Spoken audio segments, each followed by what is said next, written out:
हम पढ़ रहे थे VEEE के अंदर ट्रांसफॉर्मर्स के अंदर अपन ने किया था कि प्रिंसिपल ऑफ ट्रांसफॉर्मर्स क्या होता है, ठीक है, किस प्रिंसिपल पर ट्रांसफॉर्मर वर्क करता है। तो मैंने आपको बताया था कि इलेक्ट्रोमैग्नेटिक इंडक्शन जो प्रिंसिपल है उसके बिहाफ पे ये वर्क करता है।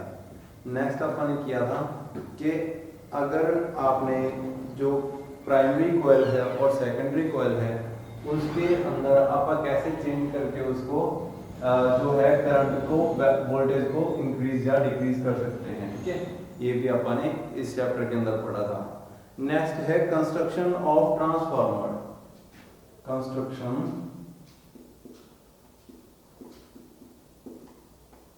ऑफ ट्रांसफार्मर,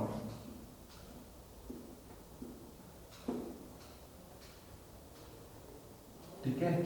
किस जो है कैसे इसकी कंस्ट्रक्शन, क्या क्या चीजें होती है इसके अंदर, कौन कौन से मेन पॉइंट्स होते हैं, क्या क्या कैसे कैसे वो वर्क करते हैं, ठीक है, ये आपका पढ़ेंगे इसके अंदर।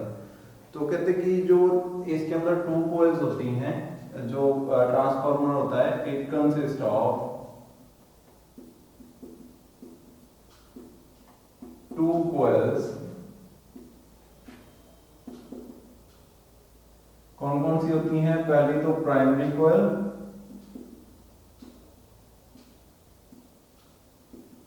Primary winding, it consist of two winding भी लिख सकते हो, ठीक है, जो कि primary winding and secondary winding, that is primary coil and secondary coil.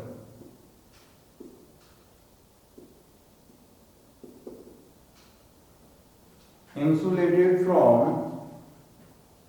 या जो होती हैं two coils and A laminated steel core and ए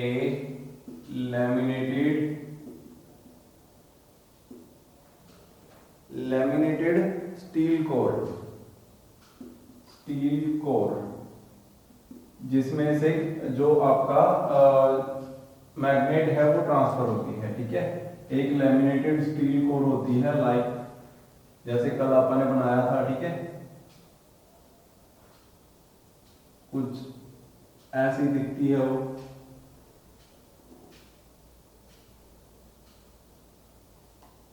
ठीक है। इस कोर को बहुत सारी पत्तियों से बनाया जाता है स्टील की, ठीक है, छोटी पतली पतली पत्तियों से। ऐसी जो ये शेप है ना, ये एक शेप है, ऐसी शेप की 20-25 पत्तियों को एक साथ जोड़ के इस कोर को बनाया जाता है, और एयर गैप नहीं होता उनके बीच में, बिल्कुल एक दूसरे से सटी होती हैं, ठीक है। इसके ऊपर चढ़ी होती है सप्लाई कोर, जिसको आप प्राइमरी कोर बोलते थे, इस तरफ, और इस तरफ चढ़ी होती है सेकेंडरी कोर। ये इसके अंदर ना थोड़ा सा ध्यान देना कि जो आपका ट्रांसफार्मर होता है ओरिजिनल में आपने देखा होगा वो ऐसा नहीं होता, क्योंकि इसके अंदर दिक्कत क्या है, इसके अंदर आपका जब करंट पास करता है तो जो मैग्नेट बनती है उसको बहुत ज्यादा एरिया कवर करके फिर से दूसरी कोयल में से निकलना पड़ता है। इट मींस उसको बहुत सारा पाथ, जो बहुत सारा वे था वो क्रॉस करना पड़ा, तो 100% एफिशिएंट तो नहीं हो सकती ये।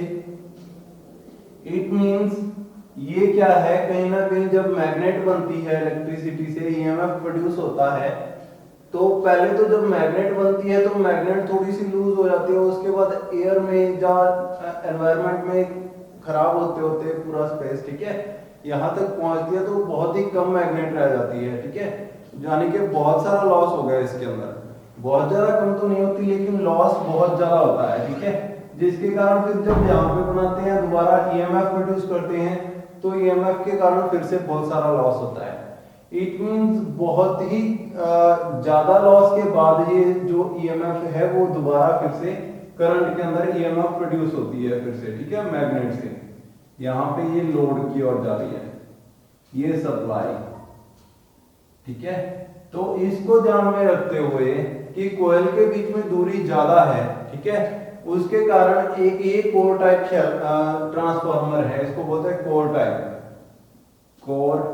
टाइप ट्रांसफार्मर, ठीक है। एक शेल टाइप ट्रांसफार्मर बनाया गया था वो शेल टाइप जो है वो सबसे ज्यादा चल रहे हैं, ठीक है। आप शेल टाइप ट्रांसफार्मर भी पढ़ेंगे। जब आपका लोड ज्यादा होता है, बहुत ज्यादा लोड होता है, तब यही वाला ट्रांसफार्मर यूज करते हैं। लेकिन जब छोटे लोड जा घरों के अंदर जा एसी को डीसी में कन्वर्ट करने के लिए, जा एसी सप्लाई को कम वोल्टेज में लाने के लिए, फिर शेल टाइप ट्रांसफार्मर का यूज किया जाता है। उसके अंदर वाइंडिंग ऐसे नहीं चढ़ी होती, मैं बताऊंगा आपको कैसे चढ़ी होती है। पहले इसके बारे में सारी चीजें देखो। जो लैमिनेटेड कोर है वो बनी होती है थिन शीट्स। लैमिनेटेड कोर जो है वो किससे बनी होती है? इज बिल्ट फ्रॉम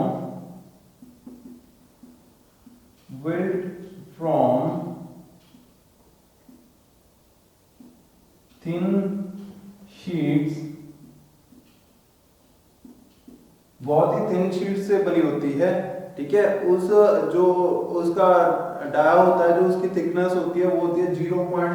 डाया नहीं बोल सकते उसको, थिकनेस बोल सकते हैं। 0.35 mm टू 0.5 mm, 0.35 mm से लेके 0.5 mm तक होता है। 0.35 mm कब यूज करेंगे? जब 50 हर्ट्ज फ्रीक्वेंसी क्रॉस करवानी है। फ्रीक्वेंसी जो है वो कितनी है? 50 हर्ट्ज है, ठीक है। और 0.5 mm कब यूज करेंगे? जब 25 हर्ट्ज 25 हर्ट्ज जो है फ्रीक्वेंसी उसमें से क्रॉस करवानी है, ठीक है। जितनी ज्यादा फ्रीक्वेंसी उतनी पतली पत्तियां यूज होंगी, जितनी कम फ्रीक्वेंसी उतनी मोटी पत्तियां यूज होंगी। जितनी पतली और ज्यादा पत्तियां लगेंगी उतना ही जो मैग्नेट है वो आसानी से क्रॉस कर जाएगी, ठीक है। तो इसीलिए अपन उसको यूज करते हैं। ये है मैग्नेटिक कोर के लिए। नेक्स्ट इसके अंदर और क्या होता है? इसके अंदर दोनों कॉइल्स जो होती हैं वो इसके साथ कनेक्टेड नहीं होती। coils are insulated from laminated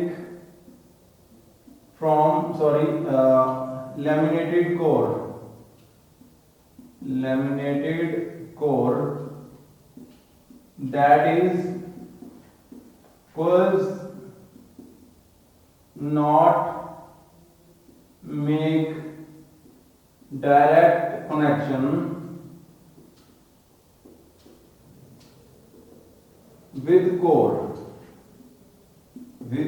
core के साथ डायरेक्ट कनेक्शन नहीं बनाती। कोर के साथ सिर्फ मैग्नेटिक फील्ड ही साझी होती है और कुछ नहीं।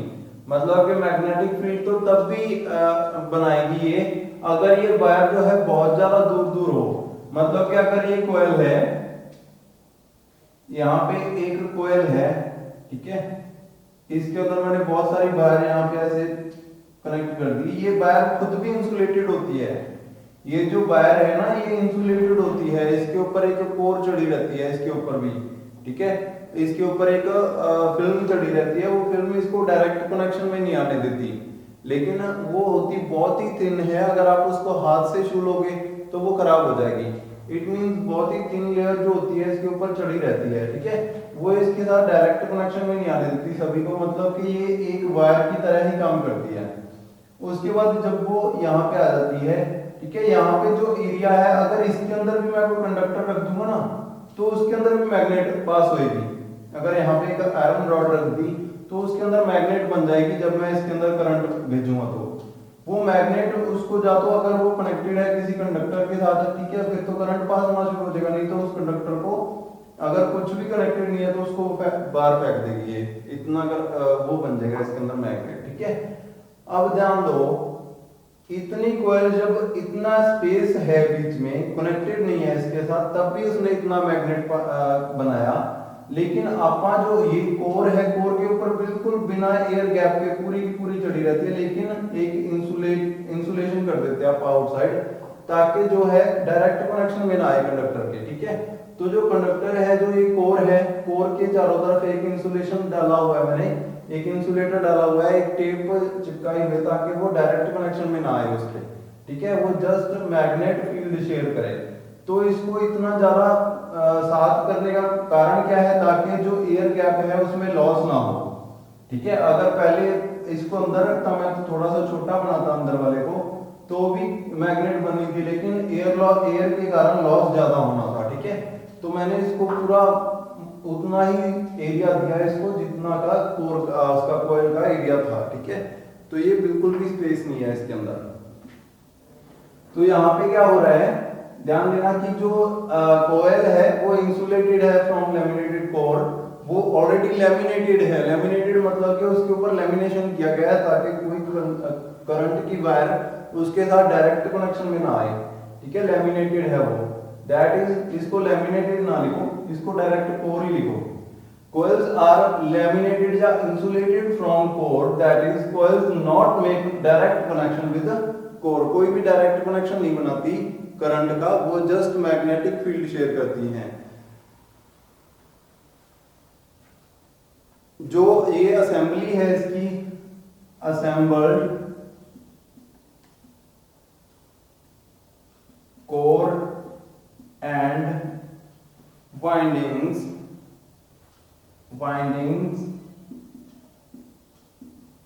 are placed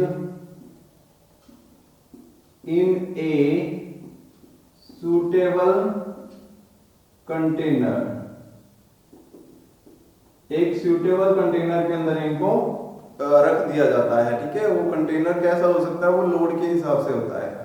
in a suitable container, suitable container के बीच में इसको रख दिया जाता है। ठीक है, अब लोड के हिसाब से कैसे, ध्यान देना, जो आपके विलेज के बाहर एक ट्रांसफार्मर लगा रहता है, उसके ऊपर एक कंटेनर बना रहता है बहुत बड़ा। ठीक है, उस कंटेनर के अंदर आपका जो ट्रांसफार्मर है उसको रखा जाता है। उस कंटेनर के ऊपर ऐसे करके एक अलग से डिब्बा बना होता है, एक बॉक्स बना होता है ऊपर, टंकी। ठीक है, ऐसा ऐसा दिखता है वो। इसके अंदर जो नीचे वाला होता है, इसके अंदर होता है आपका ट्रांसफार्मर।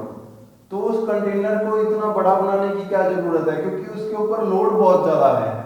मैंने आपको बताया कि सारा का सारा करंट जो है उसको मैग्नेट बनना पॉसिबल नहीं है, और सारी की सारी मैग्नेट जो है उसको करंट बनना पॉसिबल नहीं है।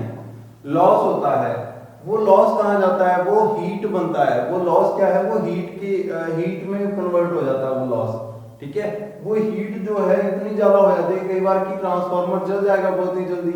तो उसको बचाने के लिए क्या किया जाता है, इस कंटेनर के अंदर ऑयल रखा जाता है। ठीक है, ट्रांसफार्मर ऑयल। उस ऑयल के अंदर जो होता है वो कंडक्टर नहीं होता ऑयल। ठीक है, वो नॉन कंडक्टर होता है इलेक्ट्रिसिटी का। उसके अंदर आपका ट्रांसफार्मर रखा जाता है ताकि जो इलेक्ट्रिसिटी के कारण हीट बन रही है, इलेक्ट्रिक लॉस के कारण हीट बन रही है, वो हीट को ये एब्जॉर्ब कर सके। और जब ये एब्जॉर्ब करता है, हीट ज्यादा हो जाती है, तो ये एक्सट्रैक्ट हो जाता है, फैल जाता है। जो लिक्विड होता है ना, उसको जब गर्म करें तो वो अपने एरिया से ज्यादा हो जाता है। तो वो जो ज्यादा हो जाता है वो किसमें चला जाता है, ऊपर वाली टंकी के अंदर। तो उसकी कंस्ट्रक्शन कुछ ऐसी होती है। According to the construction, the transformers can be classified into two types. First one is core type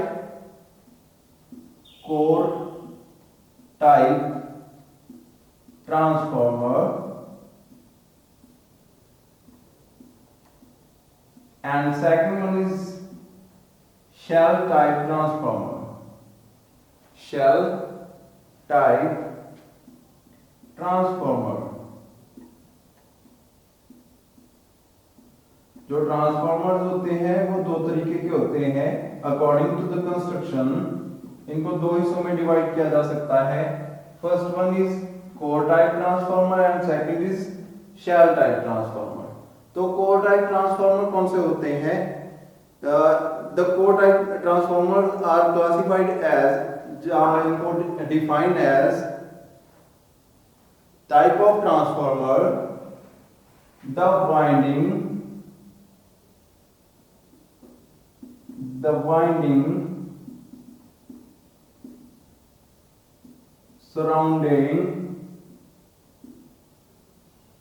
winding surrounding just surrounds the major part of core.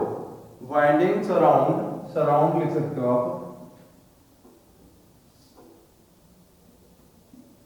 the major part part of core. जो core थी वो कम रहेगी, winding ज्यादा है, ध्यान दो, ठीक है।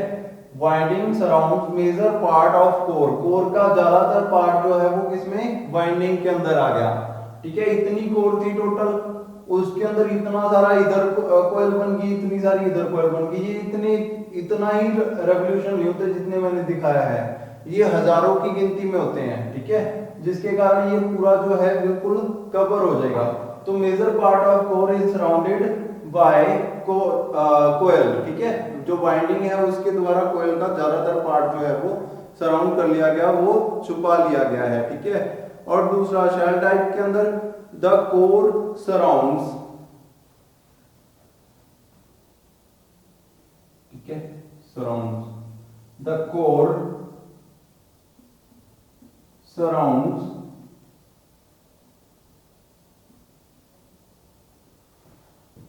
the major part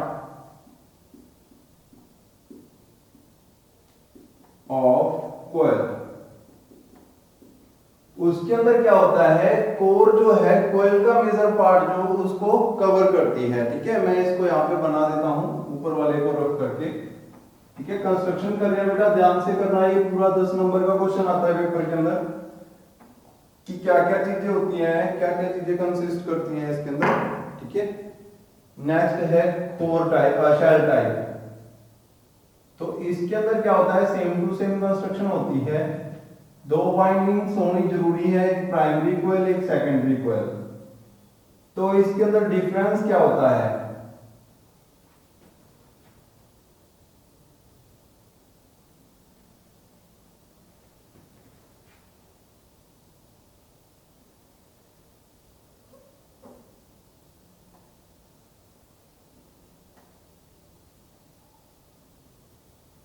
इसके अंदर जो कॉइल्स हैं वो यहां पे कनेक्टेड नहीं होती, इसके अंदर एक सेंटर में और आर्म होती है जो कि इन दोनों को आपस में ऐसे कनेक्ट करती है। जितने भी ट्रांसफार्मर आपने घरों के अंदर देखे होंगे, आपके घरों के अंदर छोटे ट्रांसफार्मर जो एसी को डीसी में कन्वर्ट करते हैं, ठीक है। मोबाइल को चार्जर करने के लिए भी छोटे से ट्रांसफार्मर पहले आया करते थे, अब तो डायोड या किसी और चीज से करते हैं चेंज।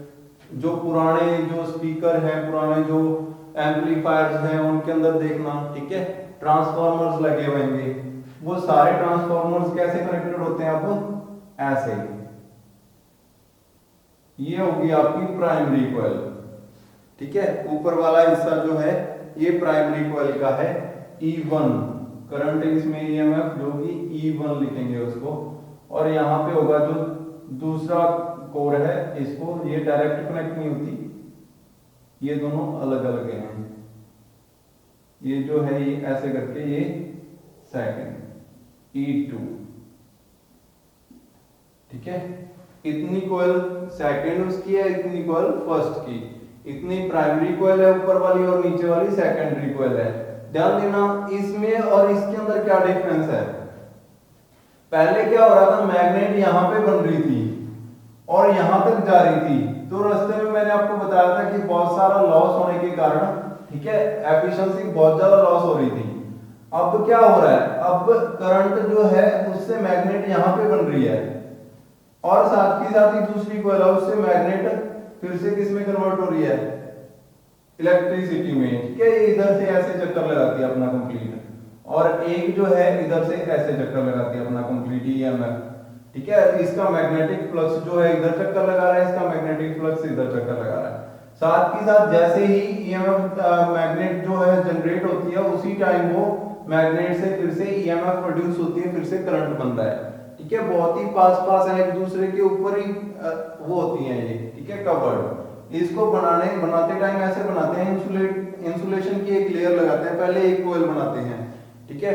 वो होती है आपकी सप्लाई की, फिर उसके ऊपर एक कवर चढ़ा होता है इंसुलेशन का, उसके बाद दूसरी लेयर बनाते हैं, वो होती है इसकी लोड की, फिर से एक कोयल एक दूसरे के ऊपर भी बनी होती है। ये तो मैंने दोनों ऊपर नीचे बना दी, एक दूसरे के ऊपर भी हो सकती है, आपने ट्रांसफार्मर देखा होगा कभी निकाल के उसका, ठीक है। तो ऐसे भी हो सकता है। तो ये होता है आपकी कंस्ट्रक्शन ऑफ जो आपका ट्रांसफार्मर है, कैसे कंस्ट्रक्ट होते हैं, ठीक है। इसको अगर आप ये डायग्राम बना लेना आप लोग, ठीक है। तो ये दो तरीके के होते हैं, दोनों का डायग्राम अलग अलग आपको बनाना आना चाहिए, ठीक है। ये हो गया आपका ट्रांसफार्मर के बारे में। तो कोर टाइप ट्रांसफार्मर और शेल टाइप ट्रांसफार्मर अलग अलग क्वेश्चन आ जाते हैं कि what is core type transformer and what is shell type transformer. पहले अगर कंस्ट्रक्शन आ गई तो दोनों ही लिखने हैं। कोर टाइप भी होता है, कोर टाइप के अंदर ऐसी कंस्ट्रक्शन होती है और शेल टाइप के अंदर ऐसी कंस्ट्रक्शन होती है, फिर तो दोनों ही लिखने हैं, ठीक है। तो कोर टाइप के अंदर क्या होता है, वाइंडिंग्स जो होती हैं वो दोनों आर्म्स के ऊपर ऐसे बनी हुई होती हैं, ठीक है, जैसे कि मैंने आपको बताया। और शेल टाइप के अंदर क्या होता है, जो वाइंडिंग है वो सेंटर में होती है, बिल्कुल। In shell type transformer the winding is sandwich type. दोनों के एक दूसरे के अंदर सैंडविच टाइप मतलब कि पहले एक वाइंडिंग, फिर उसके बाद दूसरी वाइंडिंग, फिर से तीसरी वाइंडिंग, फिर से फोर्थ वाइंडिंग, ऐसे, ठीक है। पहली वाइंडिंग जो होगी वो सप्लाई की होगी, दूसरी लोड की होगी, तीसरी फिर से सप्लाई की होगी, चौथी फिर से लोड की होगी। सप्लाई वाली आपस में वाइंडिंग कनेक्ट कर दी जाती है और लोड वाली आपस में, ठीक है, जिसके कारण अच्छा जो है उसके ऊपर आपको मैग्नेटिक फील्ड मिल जाता है, ठीक है। नेक्स्ट आपका आता है what is the ideal transformer. Ideal transformer कौन से होते हैं? नेक्स्ट क्वेश्चन जो बनता है ट्रांसफार्मर के बारे में, कंस्ट्रक्शन आप कर चुके हैं, कंस्ट्रक्शन कैसी होती है, ठीक है। मेजर पार्ट्स इसके कौन कौन से होते हैं वो भी अपन नेक्स्ट लेक्चर में कर लेंगे, ठीक है। अभी फिलहाल अपन नेक्स्ट टॉपिक देखते हैं, आइडियल ट्रांसफार्मर।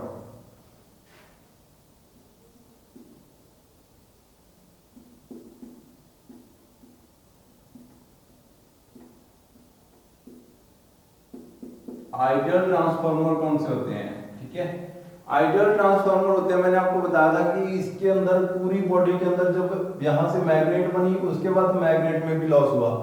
फर्स्ट सबसे पहले सप्लाई जब दी, सप्लाई से कोर में जब करंट आया, ठीक है, कोर में मैग्नेट बनी, उस मैग्नेट को बनाते टाइम, सप्लाई से मैग्नेट बनाते टाइम थोड़ा सा लॉस होगा, वो हीट में कन्वर्ट हो जाएगा, ठीक है। पूरी की पूरी जो करंट है, it is not possible that all the current can be converted into magnetic field, ठीक है। सारा का सारा करंट मैग्नेटिक फील्ड में कन्वर्ट करना पॉसिबल नहीं है, जिसके कारण जितना करंट यहाँ पे मैग्नेटिक फील्ड में कन्वर्ट होगा उसका और करंट जितना अपने सप्लाई दी उसमें डिफरेंस होएगा, ठीक है, वो लॉस होएगा यहाँ पे, ठीक है, वो लॉस होता है। दूसरा मैग्नेटिक फील्ड जो होती है वो ट्रांसफर होती है पूरी बॉडी के अंदर, तो ये भी पॉसिबल है कि पूरी बॉडी के अंदर जो मैग्नेटिक फ्लक्स है वो जगह जगह पर लीकेज होती है, leakage of magnetic flux in environment, जिसके कारण क्या होता है मैग्नेटिक फील्ड भी लॉस होती है।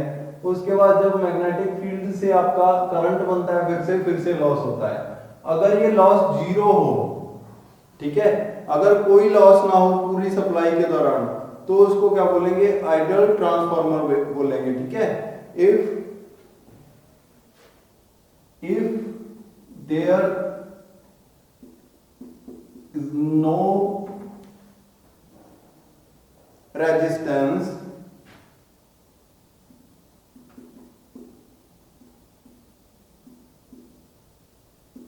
and no magnetic leakage, no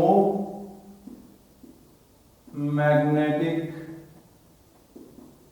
leakage in the transformer,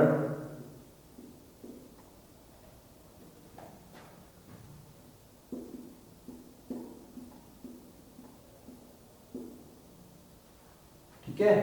यहां पे जब पहले सप्लाई से मैग्नेट फील्ड बनाई, मैग्नेटिक फील्ड बनाई, फिर मैग्नेटिक फील्ड से आपने फिर से करंट बनाया, ठीक है, इतने सारे सिस्टम के अंदर कोई रेजिस्टेंस नहीं है, जीरो रेजिस्टेंस है और कोई मैग्नेटिक लीकेज नहीं हो रही, तो उसको बोलेंगे आइडियल रेजिस्टेंस, ठीक है, ideal transformer.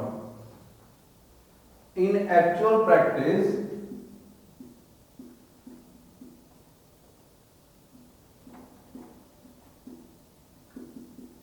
It is not possible, ठीक है, ये नहीं बनाया जा सकता, जस्ट थ्योरेटिकल है कि अपन ने जितना इसको सप्लाई दी, सप्लाई एसी सप्लाई दिया ना, एसी सप्लाई, तो mathematically ideal transformer can be explain या कैन बी डिफाइंड एज, ठीक है, इन आइडियल ट्रांसफॉर्मर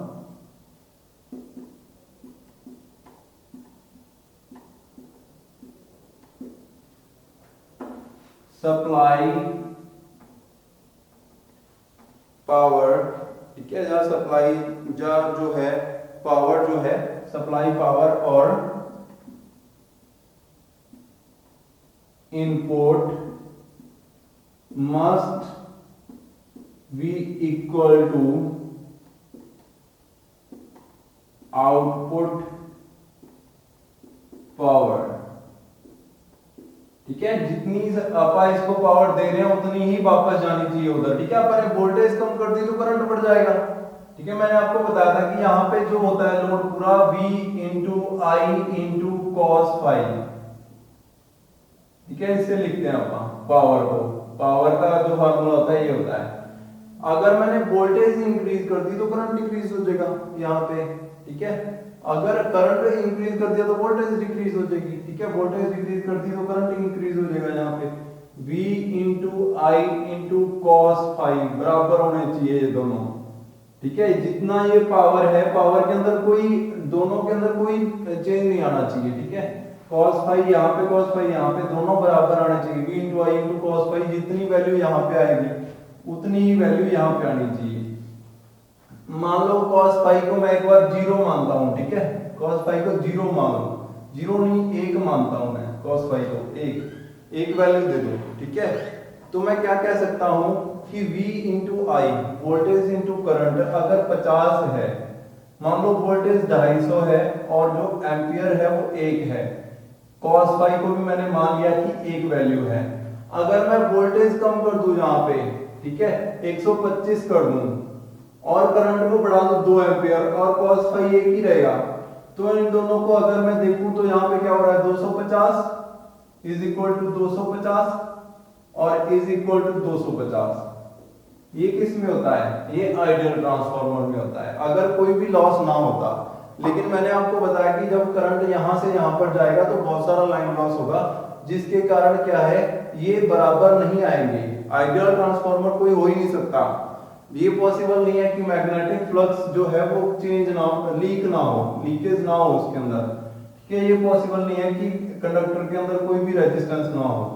लेकिन आइडियल ट्रांसफार्मर के लिए V into I into cos phi यानी कि power is equal to V1 into I1 लिखते हैं अपन, V2 into I2 into cos phi 2, cos phi बराबर ही रहेगा दोनों तरफ, V2 into I2, V1 into I1 cos phi 1, ठीक है। ये फार्मूला याद रखना आप लोग, बाकी नेक्स्ट लेक्चर में करेंगे। Thank you.